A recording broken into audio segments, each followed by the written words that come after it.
Hey guys, welcome. This is my next guide in the Teenage Mutant Ninja Turtles saga for the NES. This is for the first game. As you know, the Kawabunga collection is coming close and it's going to include this game. And this game is considered one of the hardest.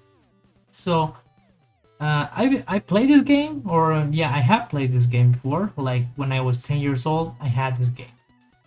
Back then, there was no internet. There was barely a rental service, so I actually had this game, and I didn't have much else to play, so I played the heck out of it, and found some strategies and things that I've seen newer guides, and they're not mentioned. So I thought, well, guess I should mention them now, and hopefully people will finally get to play and finish this game on the Cowabunga collection, or well, you know, like get an NES or play it emulated. Now, for the purpose of this, of showing off these strategies, I decided to use my NES Mini, which I hacked and put a ton of ROMs in it, and I preemptively created some save states of the places where I'm going to be showing off these techniques. I'm also going to do a playthrough, but before the playthrough, I decided to show off how to, show off the mechanics and a tip or two. So when I use them on the playthrough, you know what's going on. I'll also mention it there, but yeah, I decided to better show them off first. Okay, so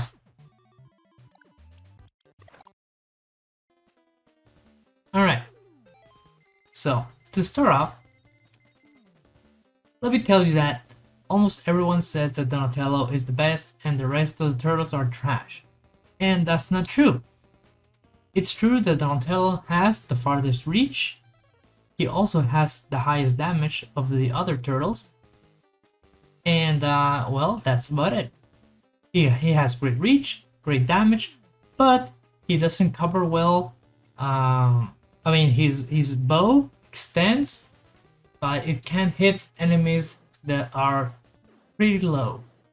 He can hit some, but not all. Also, he can't attack enemies from above. He has to do this or this to attack. Oh, that said, well, look at the damage. Okay, the enemy has 3 HP of life, or 3 squares, and each hit does 1 square of damage with Donatello.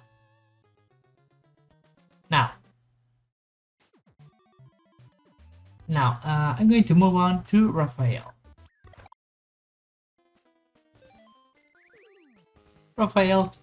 I think Raphael has the second fastest attack of all the turtles. Right now, well, I can say that checking out this the status of my turtles, Raphael is the second strongest right now. So he is the fastest, second strongest right now, but he also has the shortest range. Now, one of the inconveniences of Raphael is that he can barely attack down. He can hit right here, but with other enemies he won't be able to hit them. Now look at that, the first hit did 1 HP, the others are doing like 0.5, half damage. So, pretty good. Don, I think Don is still better. Now, there's a curious case with Leo and Mike, which they are usually not explained, or I haven't seen it explained in other YouTube channels. Leo and Mike have a small mechanic that involves the HP. As you can see, Leo has full life. He can hit almost every enemy that's coming from high or above. Actually, all of them. But Leo can also attack up, which has great range. His speed is, I believe he is the 3rd fastest, or maybe tied with Raph, but he can attack down. Now, Leo, like I was saying, Leo has full life right now, so his damage is like this, half square for each attack. However, in the cases of both Leo and Mike, if they have 50% life or lower, they get buffed. Their damage increase.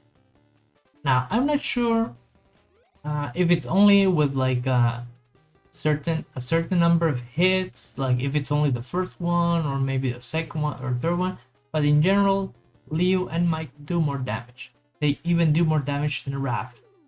So now, look at this. So as you can see, right? Maybe the game rounds up the numbers, I don't know, but he did 1 HP, then the next two hits did 0.5, and the third and the fourth one did another HP, 1 HP. Now, lastly, let's go with Mike. Mike, in this case full HP, does 0.5 damage. Now let's go with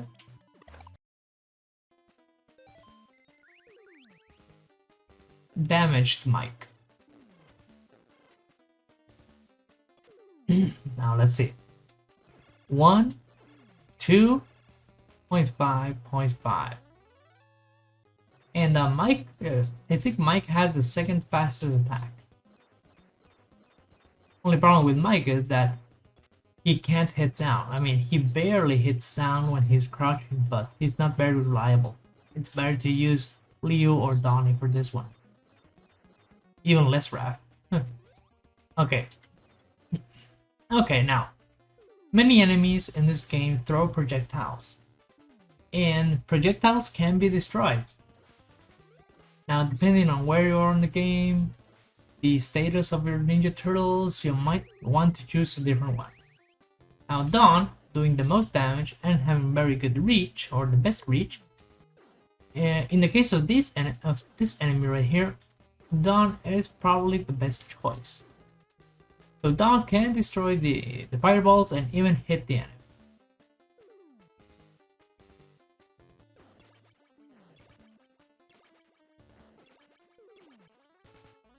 Easy.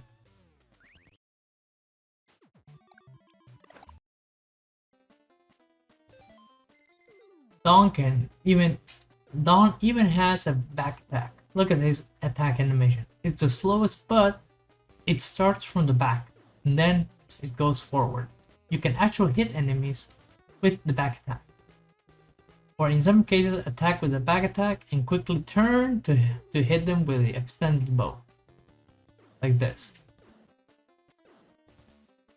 Another tip is, sometimes if you get cornered and there's an enemy right behind you, if you turn around to attack, you might get hit, right? Because you do this. Say you got Leo and there's someone right behind me. Leo can actually hit them in the back sometimes, but in this case it's just better to choose Dawn if you have and do this. He will be able to attack. We'll be able to hit them. Look.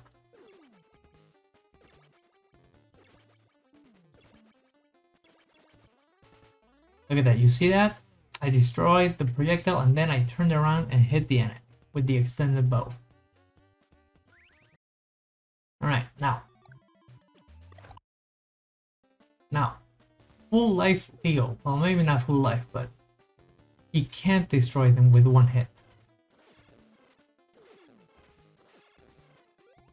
Okay, now he can.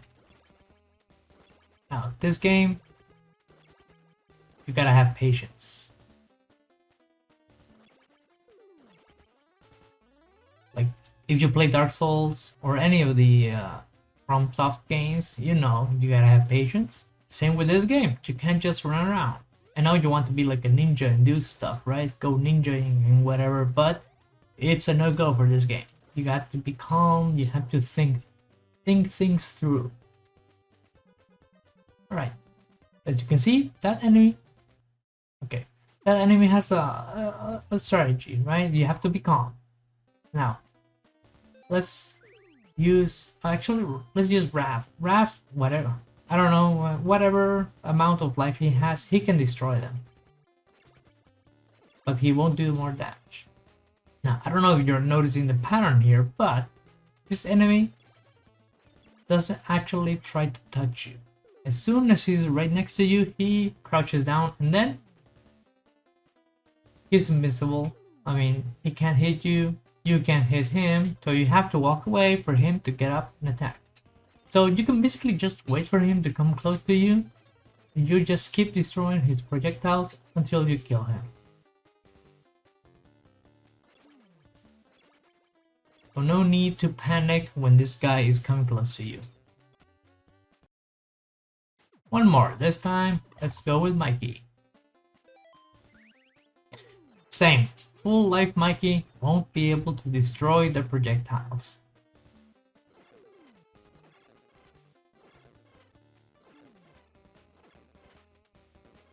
Oh yeah, that's kind of like a bug there. He gets you next to a wall. But now he can.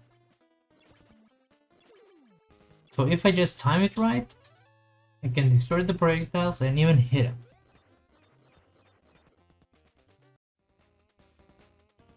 Alright, bonus! Okay, here comes the bonus tip, right? Now, a lot of people will say, or all YouTubers will probably say that the scrolls are the best weapon, that you need to have it if you want to play through the game, that you need to grind it because they are depletable, right? And well, when I was a kid, I actually never used them.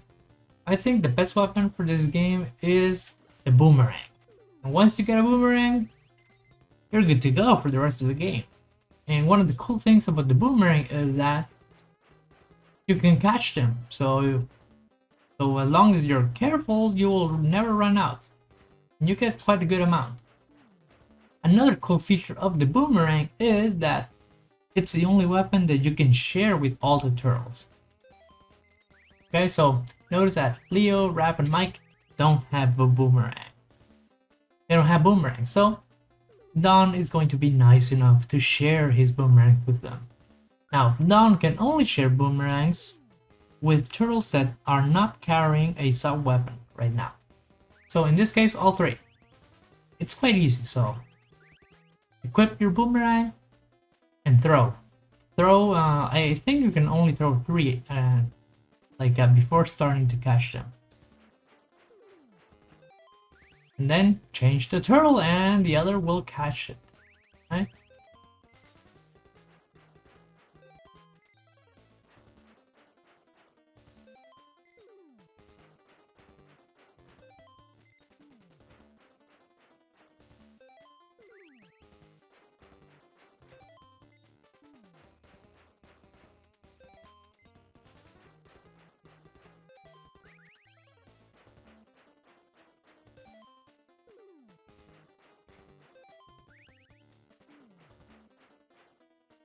And there we go. Now all the turtles have 5 boomerangs. If you're careful enough, you can finish the game with just this amount. If you grab more boomerangs, then you can share more of them. However, be careful with accidentally picking up other weapons like ninja stars. Just keep the boomerang, or you might find the scroll somewhere and yeah, you can pick it up. One of the cool things about the boomerangs is they don't deplete as long as you catch them. And in the case of Leo and Mike, when they have more than 50% health, the boomerangs do more damage. So if you're facing off enemies like this one, or many others like the chainsaw guys, the fire guys, having the boomerangs is just way better because they do more damage and they can destroy, in this case, many of the projectiles. At least for this guy, or the guys that their heads detach and attack you.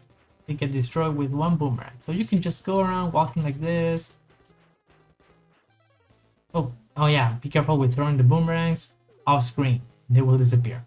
So here, I can just go here, defend myself with a boomerang. Easy. So this is going to be great for the playthrough. Alright, that's enough with the boomerangs. And during the playthrough, now you'll understand a bit more why I do some things. Another quick explanation. So this level here is the Technodrome. There are some flying enemies that just fly around and bump into you and do a lot of damage. Right, so Dawn is pretty great, right? Like, he has good range, good damage.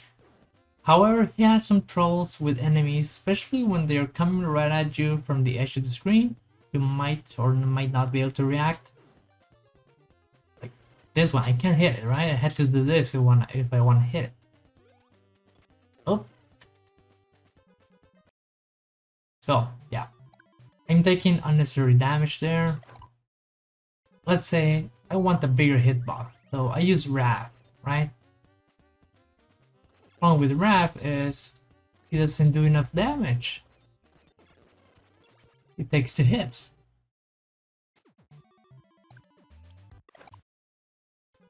Well, how about Leo? Leo has 50% life, so he one-shots them, which is pretty great. Same with Mike.